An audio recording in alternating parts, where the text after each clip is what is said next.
Welcome back to Suja South Africa. I'm Nicky Nash, as always, in proud collaboration to change cars and all things motoring. Today, as always, well, not as always, this is our first Audi on test, and today I have the Audi Q3 35 TFSI, and I'm going to tell you every single thing you need to know about this vehicle, from the exterior look of the vehicle, interior look of the vehicle, overall drive, pricing of the vehicle, and whether you should get this vehicle over something like a Tiguan, for example, since it is in one family.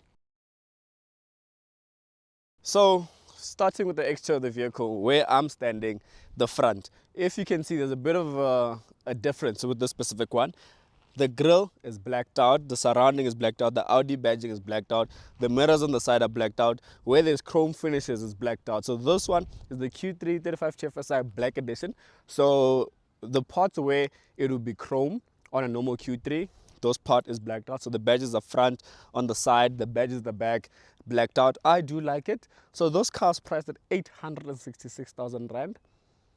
And whatever you're seeing right now comes as standard. The only thing that this one is optioned out with is the color of the vehicle. And this color, I'll put it on the screen, is 2,000 Rand or so. So this specific unit that I'm testing today is 869,000 Rand. And for me, I'll tell you what I think about the pricing at the end, but focusing on what comes as standard, I actually like the fact that you get so many things as standard. When you move to the front, you get these lovely LED headlamps with daytime running lights over here. So your daytime running lights are over here. They also double up as your indicators as well. I like that headlamps over there. The car doesn't have fog lamps, but when you turn in the evening to the left or to the right, your headlamps also project to whichever direction you're pointing. So if you turn to the left, your left hand side headlamp will project a bit to the left to kind of show you the road, whereas in some vehicles that have fog lights, your left fog light will switch on or your right fog light will switch on. So I like that technology that Audi has gone. It's not new technology, but I do like the fact that those cars has it as standard. So that's with regards to the front end of the vehicle. I do like the look of this vehicle. It's a Q3. I've never been a fan of a Q3, but after experiencing it, I kinda am now, and hopefully if you're not a fan of it, you'll be a fan of it. That's with regards to the car front. You get front sensors as standard. That's good on the vehicle. Moving on to the side profile of the vehicle, you get these 20-inch alloy wheels. They are also as standard, but these aren't the 20s. These are the 19s, if I'm not mistaken. Just help me, I'll be with you. These are the 19s. Yes, these are the 19-inch alloy wheels. These are standard, and I think you can upgrade to 20s, and that's when it becomes an optional extra. So you get those wheels. Side profile, this is the S line as well. Body styling. So S line looks much better than like a normal Q3. On the side, where I spoke about the mirror. So the mirror is blacked out. Those parts, when I said it's blacked out, this is what I'm talking about. I say it's blacked out. On other vehicles, those part is essentially on a normal one. That's not a black style. That part is chromed out. The bottom part here, this is black. On a normal Q3, that will be chrome. So I like that. Moving on. So the side profile of the vehicle, for me, I do like it. So you can get this normal one. Then there's a sport back. The sport back is the one with the coupe SUV styling at the back. I'm not a fan of that one. I'd rather get it with this one. So I do like this specific one. Moving on to the back of this one, I think it's also a place that looks good. So carrying on with the whole black detailing, when you go to the back, your Audi badging is in black. The Audi badge is in black. The 35 TFSI is blacked out. And I think, and the Q3 badging on the left hand side of the vehicle is blacked out. And with regards to Black Edition, that's it. You get these lovely LED tail lamps at the back that also incorporate daytime, not your daytime running lights, sorry. They incorporate your dynamic indicator. So what is dynamic indicator? So when you indicate left or right, it swoops. You guys should know that by now. Like it's a thing. Almost like every second car has that. So this has that, and it looks good. I like that. And then yeah, as with regards to the car at the back, I've told you the exterior of the vehicle, what I think about it. Overall, I like the vehicle, and I think for me to actually like it more is because of the drive of the vehicle. But let's get into the interior of the vehicle, speak about the interior, and then we go for the drive so you guys can understand why I actually am a fan of this vehicle, although it is a bit expensive. So you get into the interior of the vehicle, typical Audi. I like the overall look of the vehicle in terms of the interior.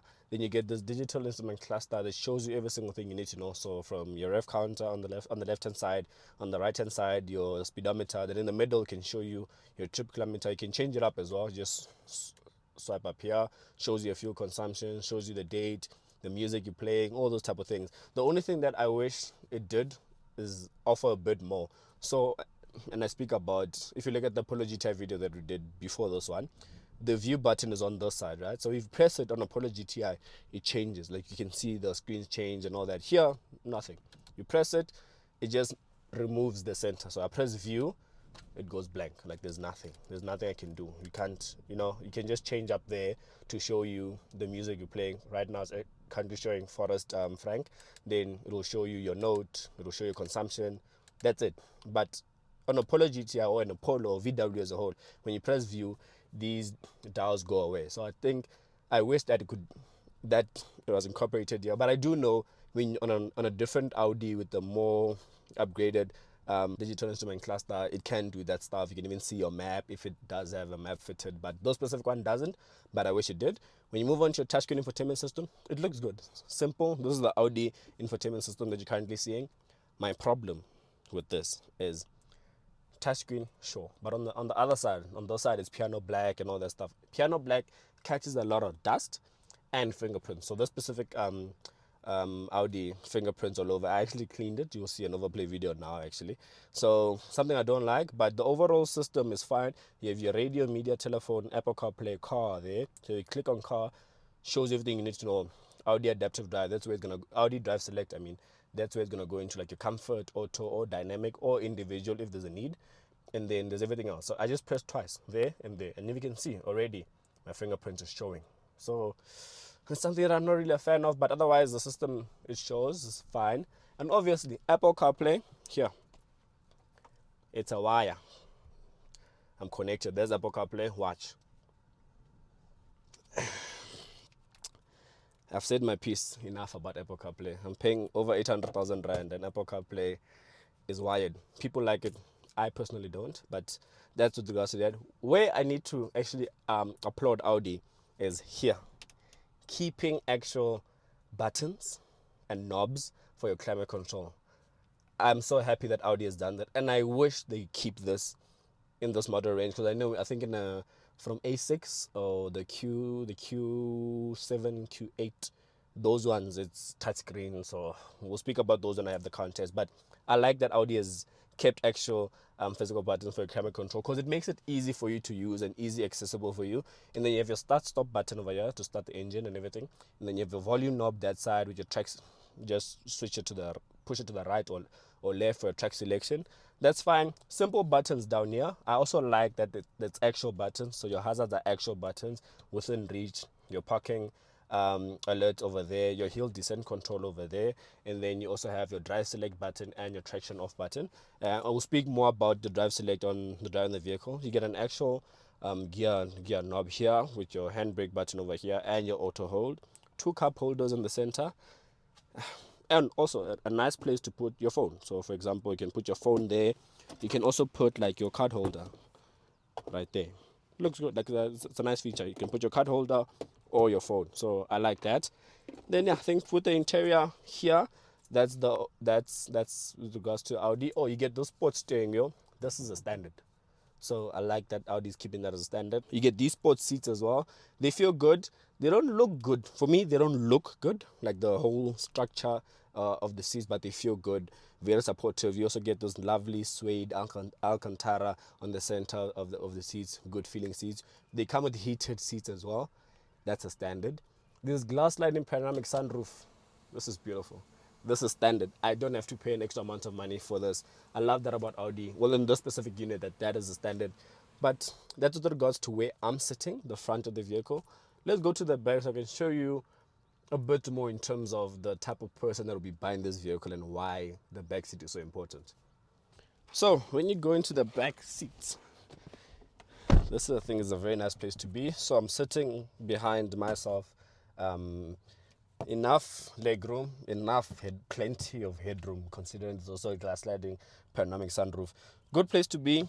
Nice door handles, feels good here. You get enough storage bins on the side here. Then on the center of the vehicle, you get your climate control. Unfortunately, you can't select your own temperature, so it's up to what the driver or the people in front are deciding. So if the people in front decide that the car's hot and you're feeling cold, then I think you'll have to fight. But that's just it here at the back. Then again, the seats feel good, look good as well. There's the Alcantara and suede finish I was speaking about from the front right through to the back. And I spoke about the most important thing as the person buying this vehicle. For me, this car is for a young family, a young mother that has a child or 2 kids. And the important thing I spoke about, isofix points here. There, you obviously click that up, put your car seat over there. The nice thing about it as well is that if you're a parent and you're traveling with one child and you don't want your child at the back, there's also isofix up front on the seat of this vehicle. But yeah, I think that's with regards to the seats at the back. And then you get this armrest here that has your cup holders. What I do like about, they're also hidden, so if you put your hand like this, you're not being poked by the cup holders. But if you pop them out, your cup holders are there. Then yeah, that's it with the vehicle. There's nothing else for me to show you here. We need to go to the boot and show you how big the boot is. And we're gonna test it with the cooler box. So coming to the last part of the practicality of this vehicle, you come to the boot. Obviously cooler box number 1. Unfortunately we don't have a cam chair today, but cooler box is there. So back here you're looking at 530 liters of boot capacity, and I think that's sufficient enough. Looking at the size of the vehicle, you are getting a lot. And something that I do like that this one has is this net. So let me just quickly remove this, put it away, put it here. Come here now. This net, I love this. So you can clip it there and clip it there. You must probably wondering, but what is that for? So for example, I just bought this bag, for example, and I put it here. When I'm driving around, this bag is gonna slide all around here, making a noise in the boot of the vehicle. So now the net holds whatever that's there. So even if you have something big, obviously this net will go up. You put your things inside, it will keep it in place so that it doesn't slide around in the boot of the vehicle. I do like that about this Audi. And then I'm sure you guys are also wondering, does the Audi have a spare tire? Is it a biscuit? Is it a big tire? Funny enough, I haven't looked. I don't know what type of tire. Well, I know because an Audi is definitely a biscuit, and I think that's something that I don't like. If it's not a biscuit tire, then big ups Audi. Let's have a look. Then I find that there is no spare tire. Oh, imagine. Ha! Telimalia. Spare tire. Spare tire. It's a biscuit. It's a biscuit. It even writes over here, temporary use only. So let me just touch on about that. What does that mean? So I get a flat tire. I put that for temporary use. So I put that until until the tire shop get the new tire, put it back. Give me a proper full size spare wheel. See that wheel that's there? That wheel must be in the boot as well. It must be my spare wheel. I can't be pushing a biscuit, but unfortunately that's what our VW Audi group do. It's also a VW thing. I'm 100% sure. The Apology tire that you guys saw last week has a biscuit tire. But enough about that. Let's go for a drive. And then let me tell you all you need to know about... Oh, wait. I just forgot something. I can never forget my tools, guys. Hey. But let's go for a drive. Then we end the review. Yeah. Hey, guys, before we go for that drive, promo. It's time for promo, guys. Please, the Keep It or Change Cars podcast, All Things Motoring YouTube channel. Those two. Please, guys, please subscribe. It's just a button. Just click. Everything will be nice, so I can at least get more content. Let the platforms grow. Then I give you more dope content like this. Then, what else? Oh, the traveling channel, guys. Yo, please, that's my baby. That was my second baby. Please, let's get that. I'm on 500 and something subscribers. At least give me 1,000 before the end of the year, guys. Just 1,000, I'll be happy. And then on this channel, you guys know exactly how much I want. 30,000. We on 23,000 something. 7,000, guys. We can do this before the end of the year. Let's kill it. And then, yeah, let's go for that drive that you guys want to know, and whether you should get this vehicle over a Tiguan, for example. I'm going to keep it in the family. I'm not going to speak about those Chinese that you guys are thinking about.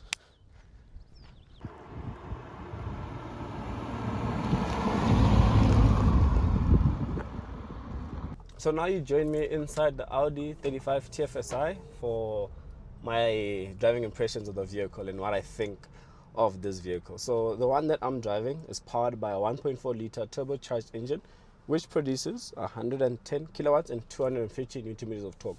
So essentially this is the exact same powertrain found in the like your VW, Tiguan, all that stuff. So this one's through a 6-speed S-tronic gearbox, as Audi calls their gearbox transmission. So for me, the power is okay. It gets the job done for like how I'm driving right now, driving on city roads, city driving.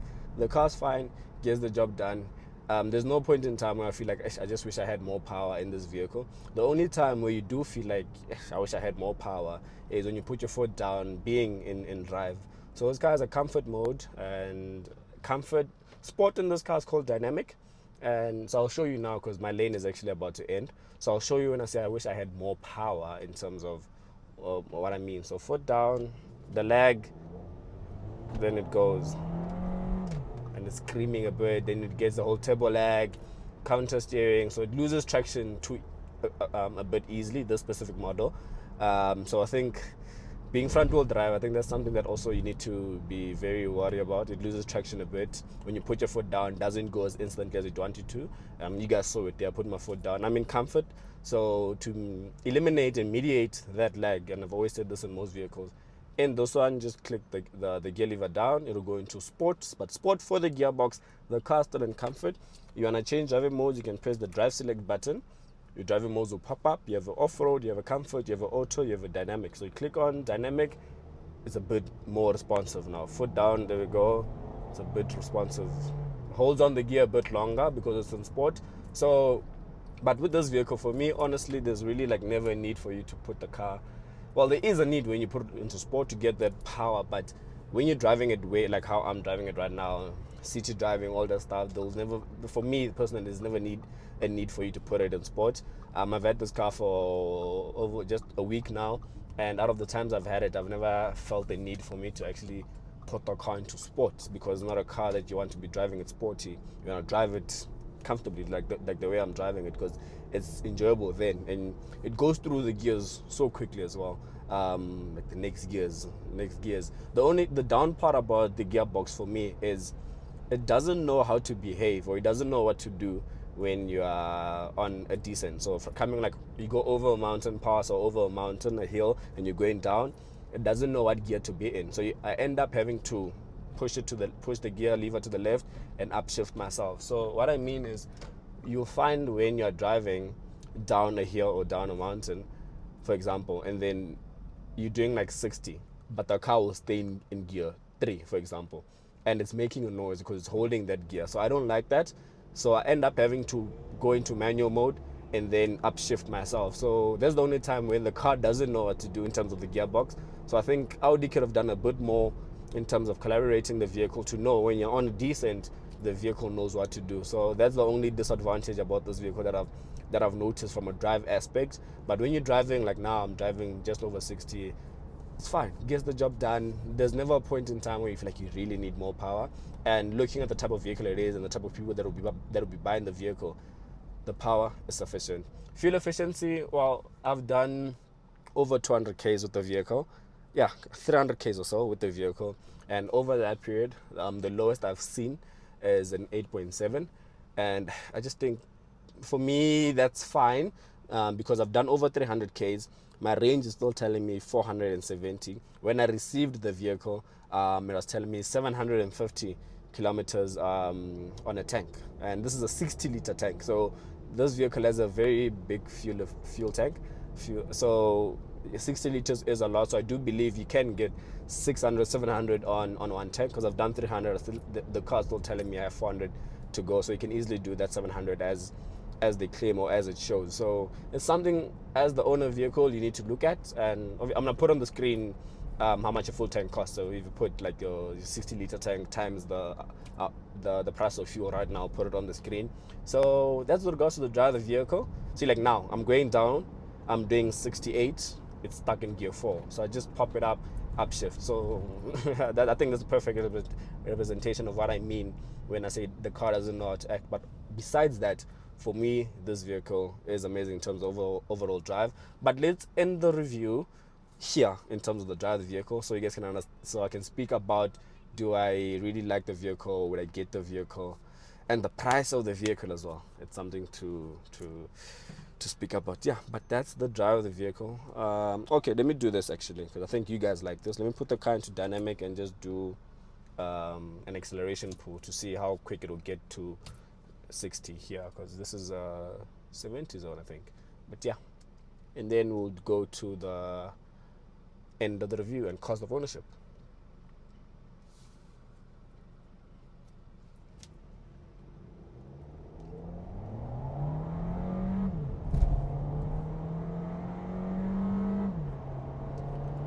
So it's quite whiny as well.